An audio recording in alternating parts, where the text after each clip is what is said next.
साल 2024 में सऊदी अरब में रहने वाला नौशाद नाम का शख्स देवरिया के अपने गांव में लौटता है। इस वक्त उसके मन में एक ख्याल रहता है कि उसकी 5 साल की एक बेटी और उसकी पत्नी राजिया, इन दोनों से जब वो मिलेगा तो फिर उनसे बड़ी बड़ी बातें करेगा, उनके साथ समय बिताएगा और फिर आने वाले समय के लिए उनके लिए इंतजाम करेगा। लेकिन नौशाद जब घर में प्रवेश करता है, उसी दौरान उसकी पत्नी किसी से बातचीत करती हुई सुनाई देती है। राजिया बेहद शातिर दिमाग की थी, स्वभाव से शांत जरूर थी, थोड़ी कम पढ़ी लिखी थी, लेकिन दिमाग पूरी तरीके से उसका शातिर लगता था। नौशाद शुरू से ये बातें समझ नहीं सका था। पत्नी के ऊपर विश्वास करके वो सऊदी जाता था ताकि अपने परिवार को आगे बढ़ा सके। सऊदी में वहां पर ट्रक चलाने का काम करता था। नमस्कार, मेरा नाम है दिव्यांशु और आप देख रहे हैं क्राइम कथा का एक नया एपिसोड। देवरिया के मैल थाना क्षेत्र के भटौली गांव में एक दिन बैठती है पंचायत, और पंचायत किसके लिए बैठती है? वो पति पत्नी की मैटर को लेकर बैठती है। इस पंचायत में यह तय किया जाता है कि आखिर पत्नी किसके साथ रहेगी। लेकिन समस्या यहां यह थी कि नौशाद नाम का शख्स जो हाल ही में सऊदी अरब से लौटा था, वो अपनी पत्नी राजिया को छोड़ना नहीं चाहता था, क्योंकि उसकी एक बेटी थी 6 साल की। इस बेटी के कारण वो वहां पर चुप हो जाता है। लेकिन पंचायत में वो लोगों से एक दलील देता है कि पत्नी को अब अपने प्रेमी से बातचीत नहीं करना होगा। अपनी बेटी आतिफा के कारण नौशाद यहां पर चुप रहता है और सुन रहा होता है।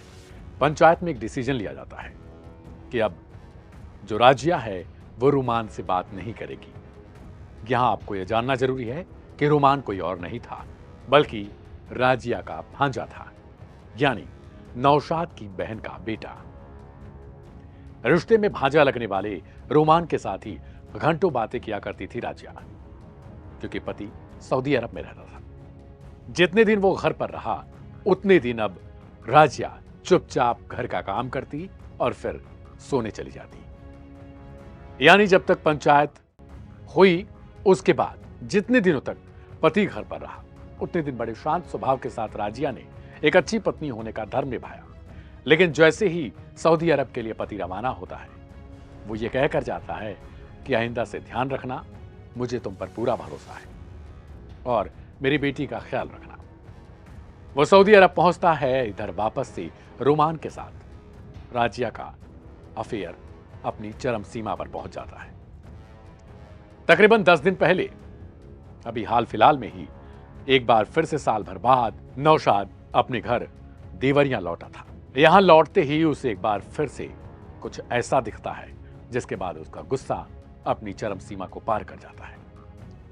दरअसल राजिया अपने भांजे रुमान की बाहों में लेटी हुई थी। यह सब कुछ देखने के बाद नौशाद अपना पारा खो चुका होता है। उसके बाद वो राजिया को भला बुरा सुनाता है। अब सवाल यह था कि आखिर जब प्रेम प्रसंग से लेकर इतनी बातें हो चुकी हैं, तो राजिया कर क्या सकती है, क्योंकि उसका इश्क परवान चढ़ चुका था। लिहाजा उसने एक ऐसे रास्ते को चुना जिस रास्ते पर अब से कुछ दिन पहले से आप लगातार एक के बाद एक कहानियां देख रहे होंगे, जिसमें पत्नियां विलेन साबित हो रही हैं और अपने पतियों को मौत के घाट उतार रही हैं। इसके कुछ दिन बाद ही यहां से करीब 55 किलोमीटर दूर तरकुलवा थाना क्षेत्र के पटखौली गांव में एक गेहूं के खेत में जब एक जितेंद्र नाम का शख्स पहुंचता है, तो उसे कुछ ऐसा दिखाई देता है जिसके बाद वो हैरान रह जाता है। दरअसल एक मरून कलर का सूटकेस वहीं पर पड़ा हुआ था। गेहूं काटने के लिए जब एक किसान पहुंचता है तो इसके साथ बहुत सारे लोग होते हैं। ये चौंक जाता है कि आखिर इसमें है क्या।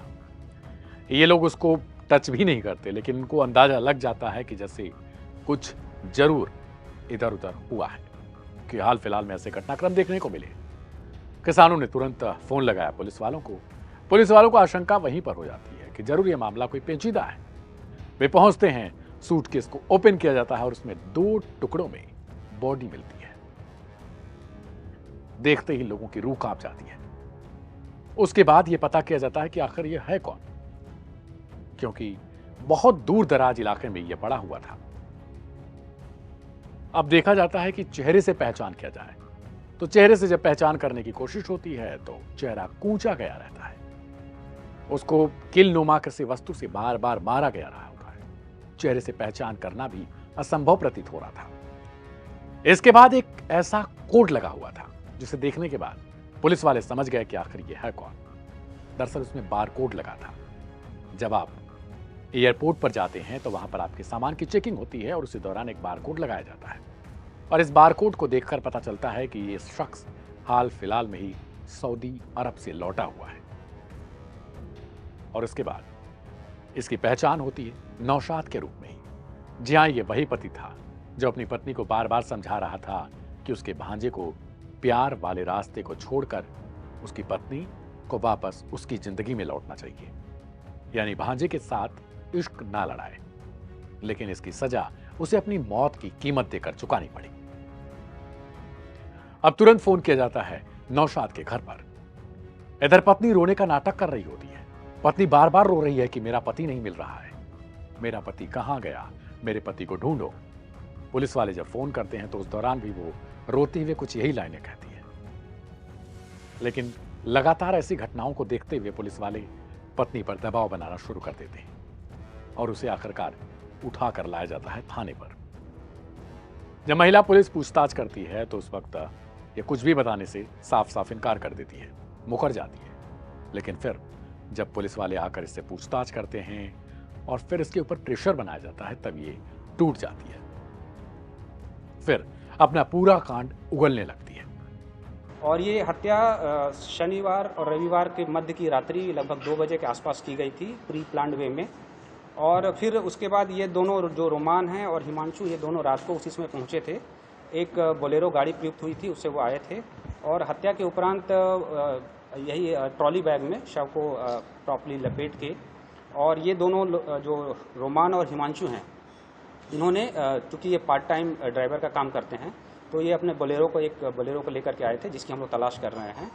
और उससे ये वहाँ से बॉडी को लेकर के चले और पुलिस को भरमाने की कारण प्लान बनाते हुए इन्होंने थाना तरकुलवा क्षेत्र में, जहाँ पे फर्स्ट टाइम हम लोग को बॉडी मिली थी, वहाँ इन्होंने इसको डिस्पोज कर दिया था।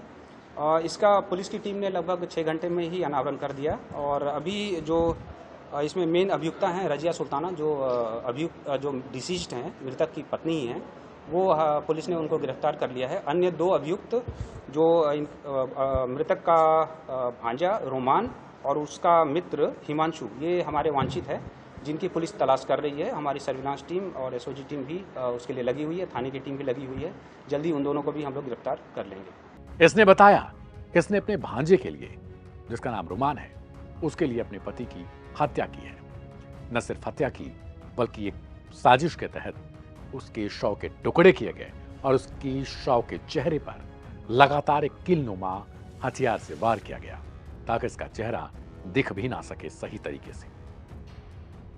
अब जो कहानी वो बताती है वो सुनकर पुलिस वाले तक सिहर जाते हैं।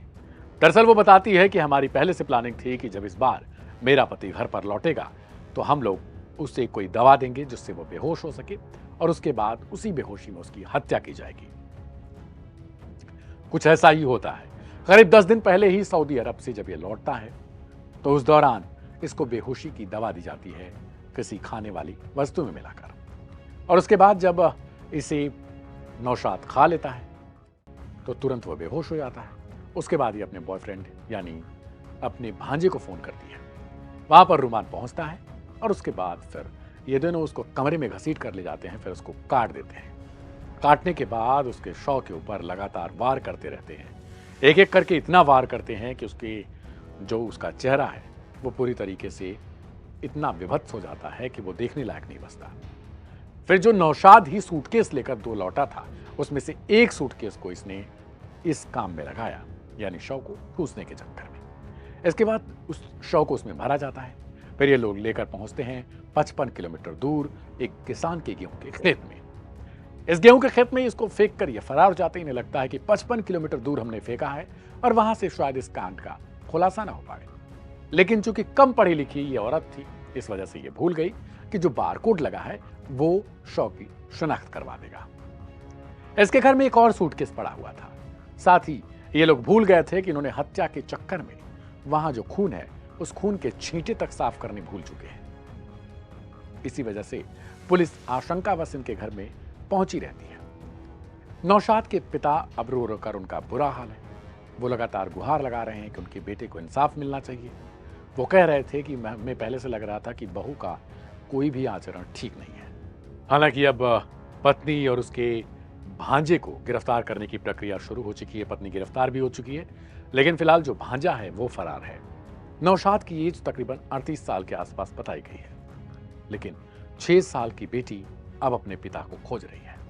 अगर उसे यह नहीं पता कि अब उसका पिता कभी लौट कर नहीं आने वाला। इस कहानी पर आप अपनी राय कमेंट बॉक्स में लिख सकते हैं। मिलेंगे कल एक नई कहानी के साथ। तब तक के लिए जुड़े रहिएगा क्राइम कथा के साथ। मेरा नाम है दिव्यांशु। नमस्कार।